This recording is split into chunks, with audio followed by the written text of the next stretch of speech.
जय हिंद साथियों, आप सभी का स्वागत है हमारे YouTube चैनल CAPF जोश में। तो आज हम यहां पर बात करने वाले हैं हवलदार आर्मोरर जगदीश चंद्र दास के बारे में, जो आसाम राइफल से VRS लेके गए हैं। तो उनके बारे में हम बात करेंगे, उनके NPS के बारे में हम बात करेंगे, कितना NPS में उनका बैलेंस है, तो वो सब हम यहाँ पर जानने वाले हैं। तो उससे पहले हम यहाँ पर एक बात आपको बताना चाहेंगे। इससे पहले भी हमने रिटायरमेंट जाने वाले, वॉलंटरी रिटायरमेंट जाने वाले लोगों के बारे में वीडियोस बनाई हैं, कितनी उनकी सैलरी बनी है, क्या बनी है, वो सब आपको हमारे चैनल पर देखने को मिल जाएगा। तो आज हम यहाँ पर आसाम राइफल के जवान के बारे में बात करने वाले हैं। इससे पहले जो हमने बात की थी वो BSF के जवानों के बारे में बात की थी। तो अब यहाँ पर जो आसाम राइफल के जो जवान हवलदार आर्मोरर जो यहाँ पर पेंशन गए हैं, वॉलंटरी रिटायरमेंट लिया है जिन्होंने, तो उनकी कितनी पेंशन बनी है उसके बारे में हम बात करेंगे। तो सबसे पहले आप यहाँ पर देख सकते हैं, इनका नाम दिया हुआ है, उसके बाद डेट ऑफ बर्थ को यहाँ पर हाइड कर दिया गया है। बाकी उसके बाद हम बात करें तो ये इन्होंने जो ज्वाइन किया था आसाम राइफल, तो date of employment in Assam rifle, तो 23 अगस्त 2004 को इन्होंने ज्वाइन किया था। अब कुछ लोग यहाँ पर 2004 जैसे दिखता है ना, तो 2004 देखते ही ये बोलने लगते हैं कि भाई 2004 वालों को तो OPS लागू हो गया है। तो OPS किनको लागू हुआ है वो मैं आपको सबसे पहले यहीं पर क्लियर कर देता हूँ कि जिनका नोटिफिकेशन अप्रैल 2004 से 1 अप्रैल 2004 से पहले का नोटिफिकेशन है और ज्वाइनिंग बाद में हुई है, तो उनको जो है OPS लागू हुआ है, वो भी केस लड़ने के बाद। और बाकी जो 1 अप्रैल 2024 से पहले जो ज्वाइन किए हैं उनका तो OPS है ही, लेकिन 2004 में जो 1 अप्रैल 2004 के बाद जिनका नोटिफिकेशन आया, तो उनको जो है अभी भी NPS लागू है। तो इसीलिए जो है NPS के तहत पेंशन गए हैं। अब ये मत पूछना कि OPS के तहत क्यों नहीं गया, या इसको तो OPS लागू है। अब ये क्वेश्चन दोबारा नहीं आना चाहिए, मुझे लगता है आप समझ गए होंगे।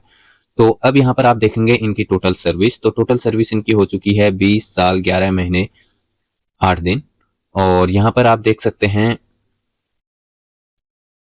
इन्होंने जो टाइप ऑफ सर्विस डिस्चार्ज, तो ये आप देख सकते हैं वॉलंटरी रिटायरमेंट, यानी कि यहाँ पर जो इन्होंने VRS लिया है।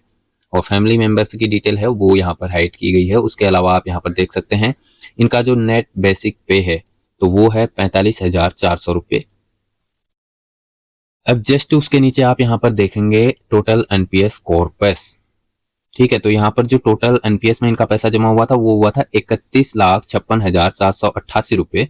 और lumpsum to be received at the time of retirement 20%। तो यहाँ पर जो 20% तक आप विड्रॉ कर सकते हो अगर आप 60 साल से पहले जा रहे हैं तो।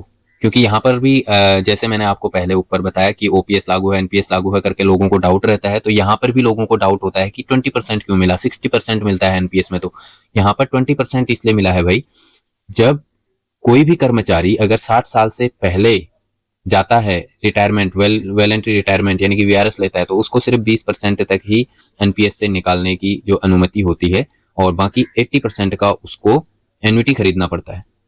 यदि वो 60 साल पूरा करता है तो ही उसको 60% तक निकाल सकता है, और 40% का जो है वो एन्युटी खरीदना अनिवार्य होता है।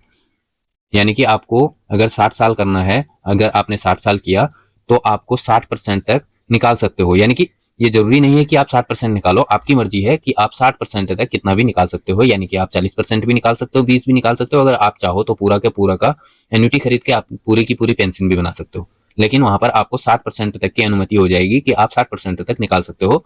लेकिन यहाँ पर क्योंकि ये VRS लेके गए हैं, 20 साल जो है सर्विस करने के बाद गए हैं, जहां पर इनकी टोटल आय अगर देखी जाएगी आयु, तो वहां पर इनकी आयु मिलेगी आपको 40 से 42 साल के आसपास। तो इस स्थिति में आपको सिर्फ 20% ही NPS से निकालने की अनुमति मिलेगी, और बाकी 80% का आपको एन्युटी खरीदना होगा। तो ये भी आप समझ गए होंगे। अब यहाँ पर 20% अगर इन्होंने निकाला है तो उसका कितना बना है, 31,56,488 में से, तो ये बना है आपका 6,31,298 रुपये। अब जो इनका बाकी कॉर्पस है, यहाँ पर आप देख सकते हैं रेसिड्यू कॉर्पस 25,25,190 रुपये। मंथली पेंशन जो है वो इनकी बनी है 14,126 रुपये। 14,126 रुपये इनकी मंथली पेंशन बनी है। ग्रेजुएटी आप यहाँ पर देख सकते हैं, जो इनकी ग्रेजुएटी बनी है वो बनी है 7,38,885 रुपये। और लीव इनकेसमेंट अमाउंट जो इन्होंने छुट्टियां जमा कर रखी हैं, और उनका जो उसका जो पैसा बना है वो बना है 5,86,417 रुपये। और लीव की हम बात करें तो जिसको पता नहीं है तो 300 दिन छुट्टी जो है हम वो जमा कर सकते हैं अपनी ईएल छुट्टी में से। और बाकी जो है उसका जो पैसा बनता है वो यहाँ पर रिटायरमेंट के टाइम पे बनता है।